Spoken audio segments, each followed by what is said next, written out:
ঘটনাটা? গতকাল আমাদের আজাপুর উচ্চ বিদ্যালয়ের একজন শিক্ষক শ্রদ্ধেয় ডক্টর শ্যামাপ্রসাদ মুখোপাধ্যায়কে নিয়ে কিছু কুৎসিকর মন্তব্য ফেসবুকে করেছিলেন।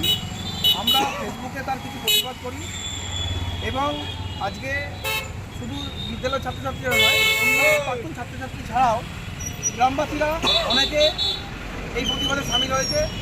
আমরা আজকে একদম সুস্থ একটি প্রতিবাদ করতে এসেছিলাম। স্যার বাইরে এসেছিলেন, বাইরে এসে স্যারের সাথে আমাদের কথা হয়েছে। আমরা স্যারের কাছে দাবি রেখেছিলাম যে আপনি কাল যে পোস্টটি করেছিলেন সেই পোস্টটি আপনাকে উইথড্র করে লিখিতভাবে একটি স্টেটমেন্ট জারি করতে হবে, যাতে আপনি সবার কাছে বলতে পারেন যে এই পোস্টটি করা আপনার ভুল হয়েছে এবং আপনি এর জন্য দুঃখিত। তো স্যার আমাদের কথাতে সম্মত হয়েছেন এবং বলেছেন কিছুক্ষণ পরে উনি স্টেটমেন্ট দিয়ে বলে দেবেন যে উনি এই পোস্টটি করার জন্য আন্তরিকভাবে দুঃখিত এবং উনি এই ব্যাপারটা করে ঠিক করেননি, উচিত করেননি, ভুল করেছেন মেনে নিয়েছেন। তো উনি যে পোস্টটি করেছিলেন সেটি সম্বন্ধে আমি একটু বলে দিই। উনি পোস্ট করেছিলেন যে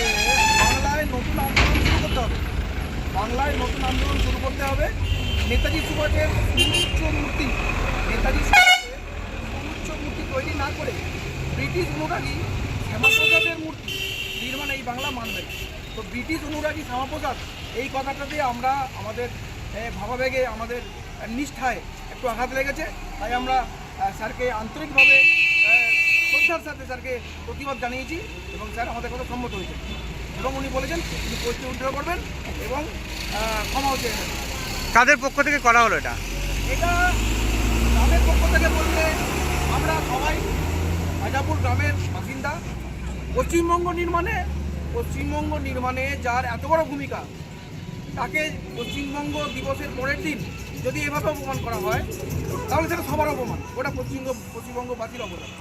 এখানে আমরা সবাই আছি, গ্রামের তরফ থেকে সবাই আছি, গ্রামের যারা শিক্ষক, বুদ্ধিজীবী থেকে শুরু করে ব্যবসায়ী থেকে শুরু করে সবাই আছি। সবার ভাবাবেগে আঘাত লেগেছে কথাটা, ওই জন্যই আমরা এই প্রতিবাদটুকু করলাম।